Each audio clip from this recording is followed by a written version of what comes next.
perjalanan panjang timnas Indonesia menuju panggung pertandingan dunia.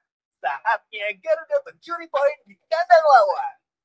Ayo dukung timnas Indonesia di AFC Asian Qualifiers World 26. Bahrain versus Indonesia, Kamis 10 Oktober jam 9 malam. China versus Indonesia, Selasa 15 Oktober jam 5 sore. Kalau naturalisasi baru aja kemarin Pak Presiden, saya baca di media mana Pak Presiden sudah tanda tangan yang Silger dan Eliano, sehingga sudah resmi tinggal mengangkat sumpah minggu depan. Nah, tentu dengan transisi pemerintah, kami akan mengupayakan untuk yang putri, karena memang toh kejuaraan Asianya masih tahun depan. U17 dunia pun masih bukan tahun ini. Lalu U20 pun masih tahun depannya lagi. Maka nanti naturalisasi yang lain akan berkelanjutan setelah itu. Jadi putri mungkin ada 2 atau 3 ya. Oke, Mas, please. Terima kasih support Indonesia. Terima kasih Indonesia. Semoga supporter kita akan membuat mereka membanggakan kita semua. Eric, I'm ready for Indonesia. I'm proud to play for the country and I'm happy to be here. Thank you. Hello Indonesia, I'm ready to join the national team. I can't wait. See you later and I love Indonesia.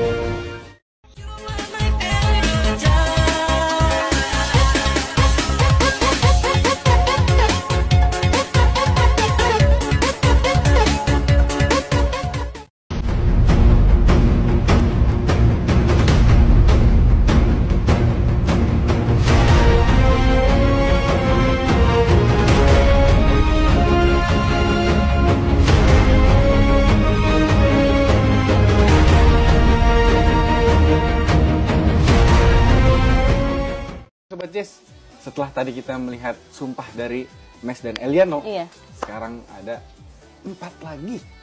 Dari 4 pemain ini, ada 2 yang dirumorkan sudah hampir pasti gabung sama PSSI. Yang pertama ada Jairo Ridwo.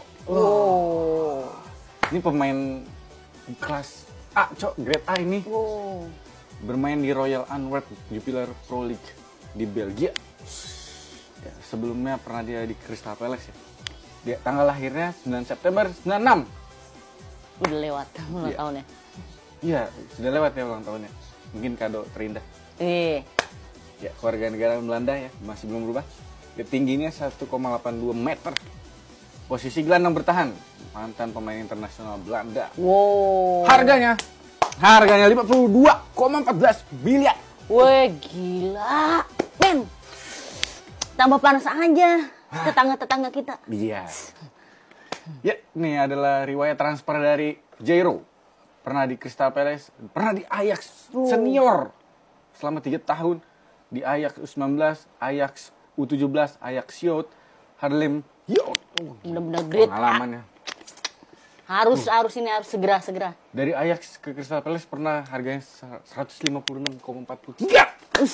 Allahu Akbar.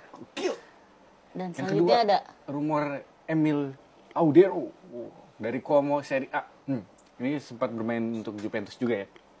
Ya, tanggal lahirnya 18 Januari 1997. Kewarganegaraan Itali. Tinggi 1,92 meter. Posisi kiper. Ini bagus ya untuk pelapis dari Martin Paes.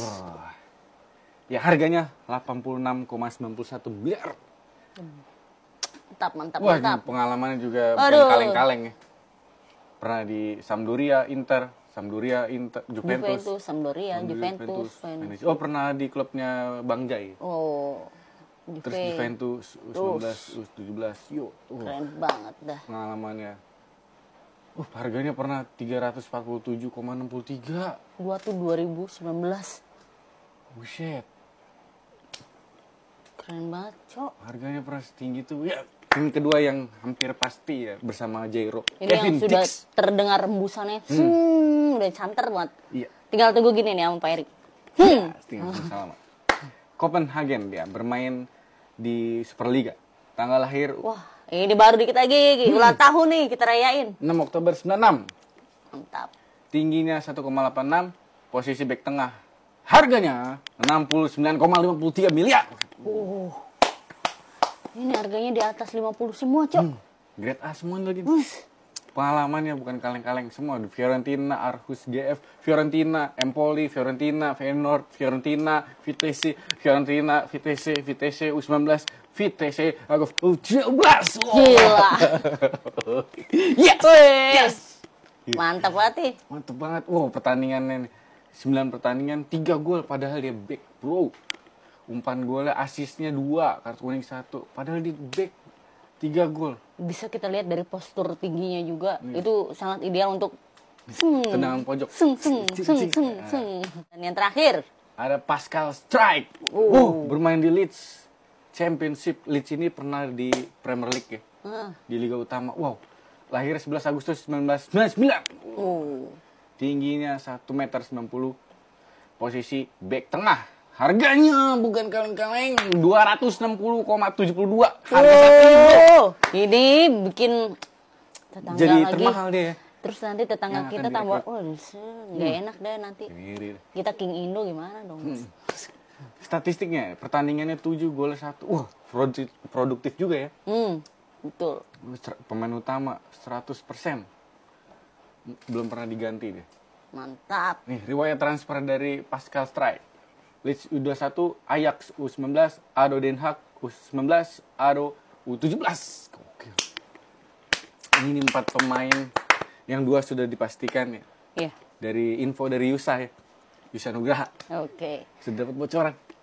Mungkin ini akan menjadi 2 pemain naturalisasi yang kemungkinan besar di masa Presiden Prabowo nanti ketika dilantik dan Mas Gibran. Mereka berdua yang akan dapat tanda tangan naturalisasi. Mantap.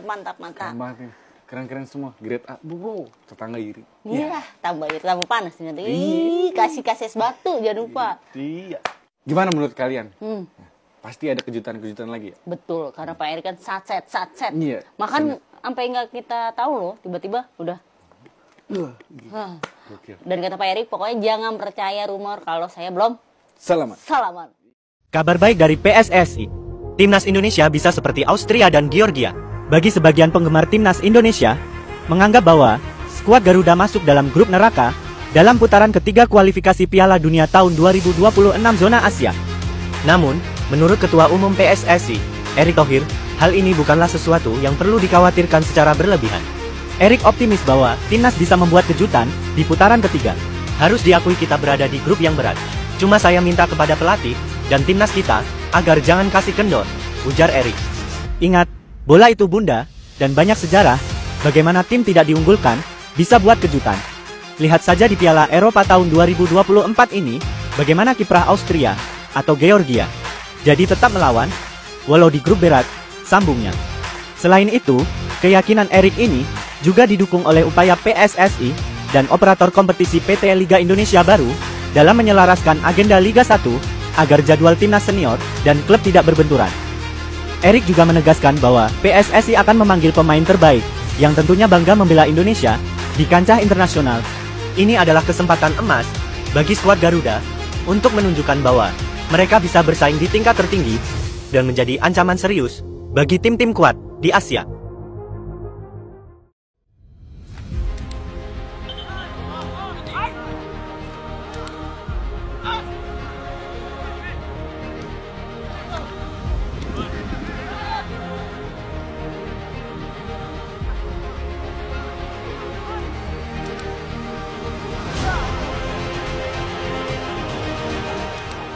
It was good. I think the first time we trained with the team, and I think it was a good session. I don't know what Mace. Yes, I think for the first time, we had busy days last weeks. I think relaxed session, but nice to see each other play football and get to know the.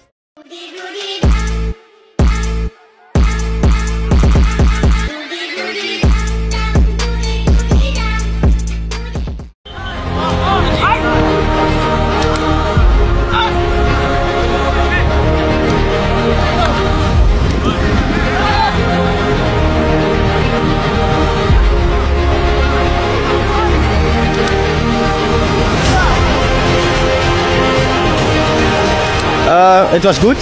I think the first time we trained with the team, and I think it was a good session. I don't know what Mace. Yes, I think for the first time, we had busy days last weeks. I think relaxed session, but nice to see each other play football and get to know the.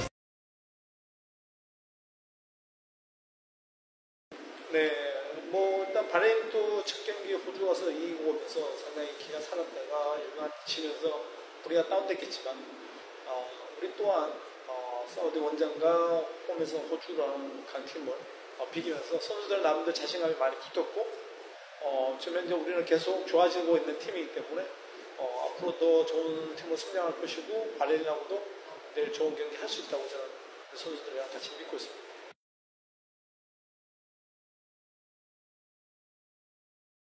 I think it's not because of me that we don't lose a game. I think Indonesian football is growing. I think we have a very good team with a lot of quality. So I think that's the reason why we didn't lose the last two games.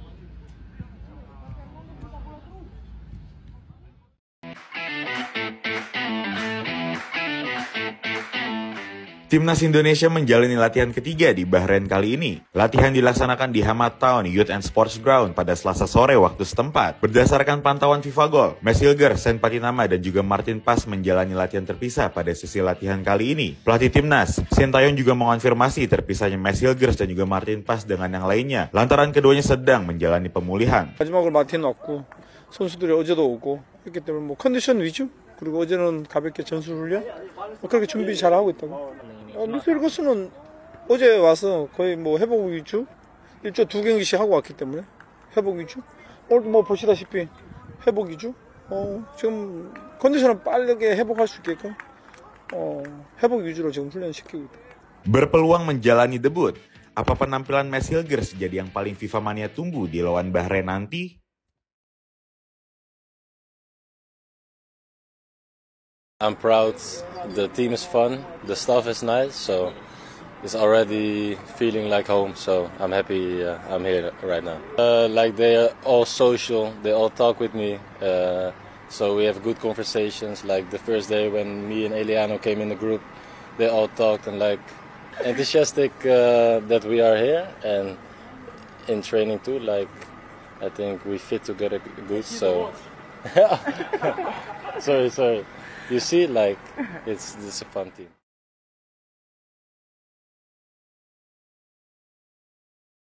When he talks, I think he understands the game really good. Of course, it gets translated to English, but it sounds like he knows a lot of football. So it's good to have like an extra trainer than my own trainer in Enschede.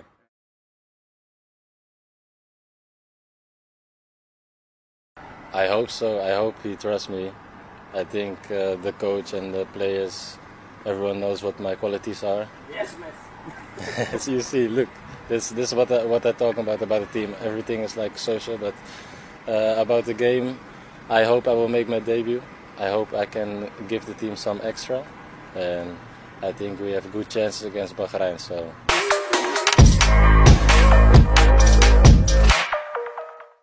Bintang terlihat terang saat dirimu datang. Cinta yang dulu hilang kini kembali pulang. Lihatlah yang mulai bernyanyi, coba merangkai mimpi. Cinta yang dulu pergi kini datang kembali. Wajahmu mengingatkanku dengan kekasihku. Wajahmu mengingatkanku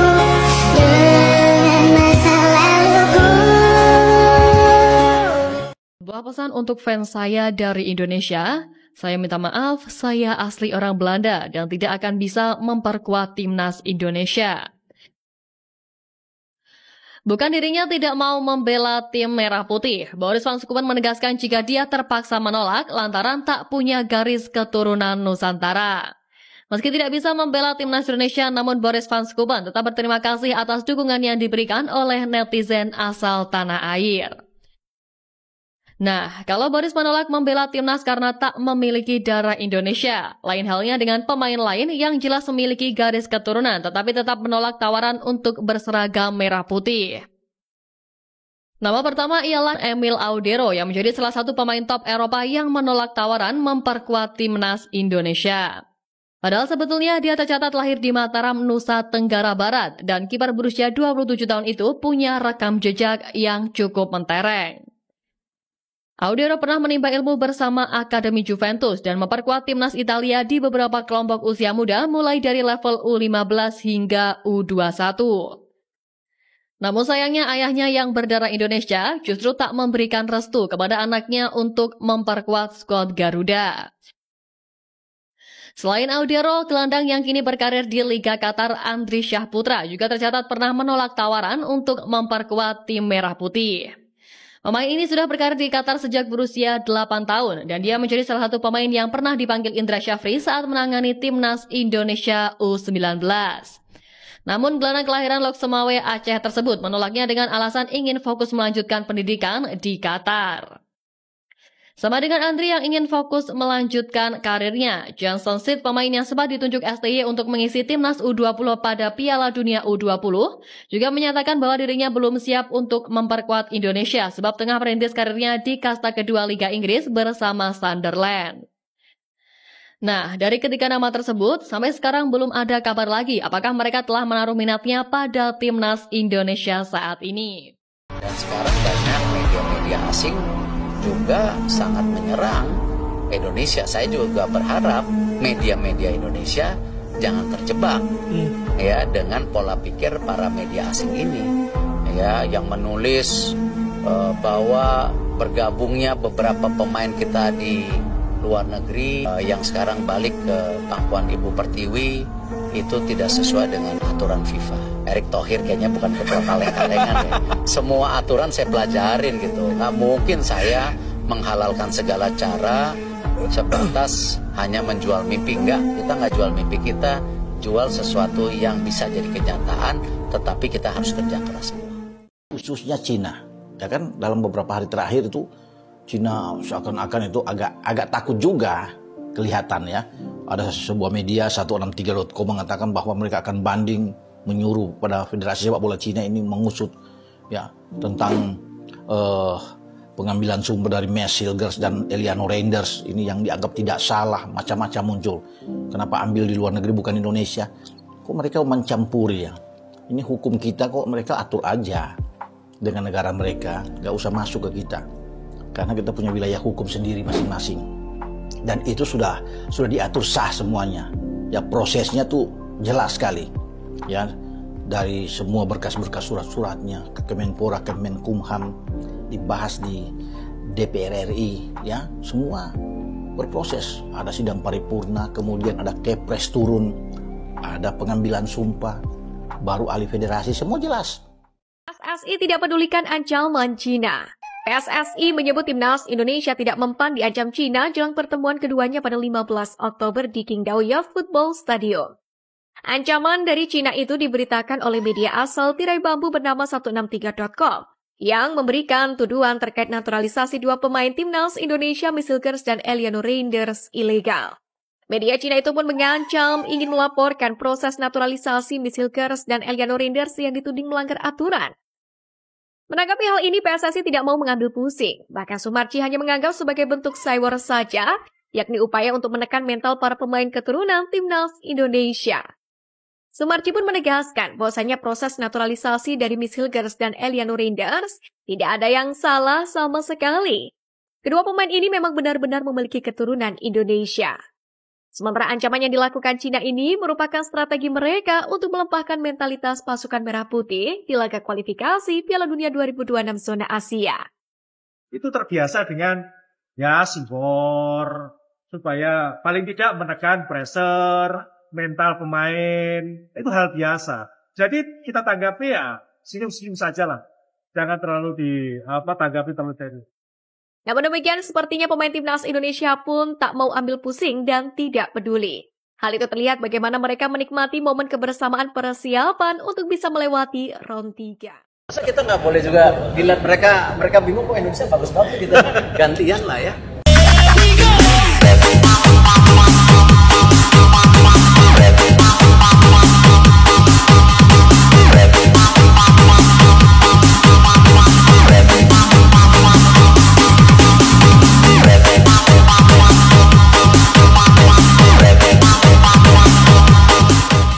Kita dua-dua menang 4 poin, kita 12 poin. Artinya dua ini kegeser, kita secure rank 4. Kalau kita secure rank 4, kita incer yang ketiga.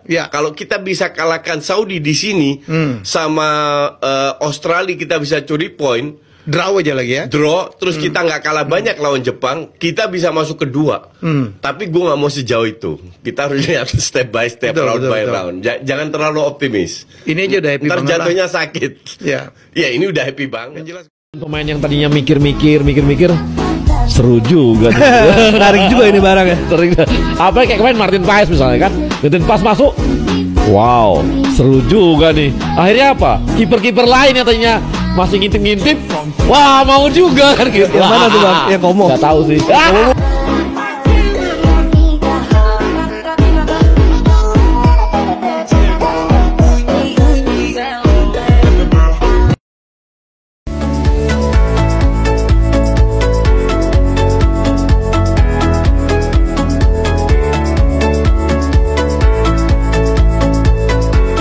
Our biggest assets is the league, but I think the most important asset for the federation is the national teams. The national team should be the main focus. So our income at this year is around 30 million US. This is the biggest ever income for the federation. We put a lot of transformations in the league system, especially the referee. This is why we work with Japan Football Federations. The head of our referee is Ogawa-san from Japan, to review all the referee systems in Indonesia.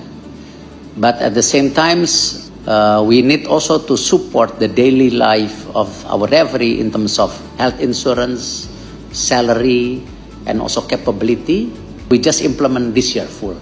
We believe with a better leadership of the referee, we can also can have a better league, because our league right now number 6 in Southeast Asia. In Asia, I will say number 26. My sincerity to you that I myself was so impressed about your work in terms of friends in the same region. I mean, in the Southeast Asia. I myself, I'm so proud, to have Indonesia to fight to qualify to World Cup in the 3rd round. You have 2 points, and you're going to have the important tournament on the 10 to 15 October with China and Bahrain. And I truly understand that you need to get 3 points. I think you are the 4th country in Asia that FIFA opened the office.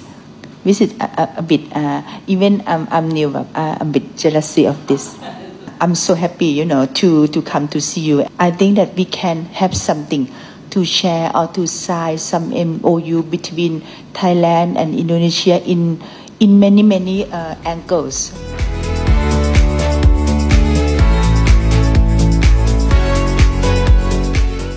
Enggak. Kan itu semua tergantung daripada pembicaraan saya, pelatih, dan sesuai dengan kebutuhannya. Dan tentu seperti di U17 dan U20, kita lihat pemain-pemain yang ada di liga direkrut. Untuk tim senior pun dari komposisi 27, kalau tidak salah mayoritas juga masih dari Liga Indonesia. Dan ada pergantian dari Liga Indonesia juga, ada beberapa pemain yang sebelumnya dipanggil, sekarang tidak dipanggil. ada pemain yang belum pernah dipanggil, sekarang dipanggil, ya itu saya rasa bagian pemilihan keputusan dari pelatih, ya. Dan saya selalu mengingatkan pada saat ini kita diuntungkan punya pelatih baik dan pemain baik sehingga timnya baik. Nah, apakah misalnya ada pemain dari diaspora atau dari luar negeri yang ingin bergabung, ya saya rasa metodenya sama sesuai dengan peraturan FIFA bahwa dia darah Indonesia ataupun dia bermain di Liga Indonesia selama 5 tahun. Itu opsi yang sebelumnya dipakai oleh PSSI, yang sekarang kita coba cari darah Indonesia. Jadi tergantung kesepakatan dan kepercayaan pemainnya kepada program yang dibuat oleh PSSI. Kalau kita dizolimin seperti itu, dirugikan seperti itu, mereka harus berpikir lah.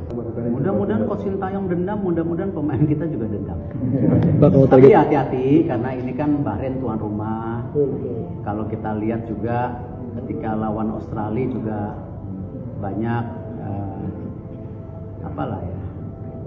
ya kartu-kartu yang harus diwaspadai, ya, karena sepak bola kan seperti itu. Dan kita sering dirugikan kemarin-kemarin yang waktu, ya mohon maaf ya, dianggap tim anak bawang, jadi mungkin banyak negara, banyak wasit juga melihat kita ini belum main sepak bola proper gitu. Kalau sekarang ya kalau kita dizolimin seperti itu, dirugikan seperti itu, mereka harus berpikir lah, karena memang standar sepak bola Indonesia sudah bagus.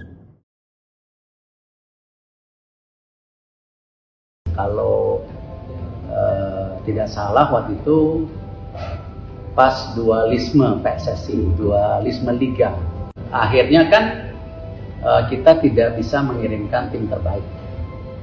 Ya wajar dibantai. Ya tetapi itu kan menjadi pelajaran buat kita. Komitmen kita harus bisa mengatur semuanya lebih baik supaya tim nasional baik, jangan sampai dibantai 10-0 seperti dulu. Akhirnya itu sejarah tercatat, apalagi kualifikasi Piala Dunia juga waktu itu, ya kan malu sih kalau sebagai bangsa ya dibantai seperti itu, dan kita berdosa tidak bisa mempersiapkan tim yang sebaik-baiknya karena ego.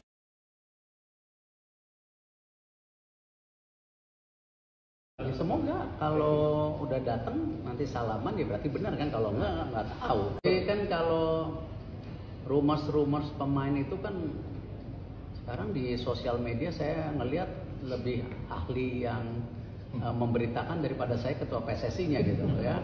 Ada pemain dari sini, turunan ini, dulu lahir di sini, padahal orang, wah seru juga saya ya. Tapi itu buat saya database. Karena kenapa? Ya kita harus mempunyai database yang besar ya untuk bisa memperkuat tim kita lebih baik lagi.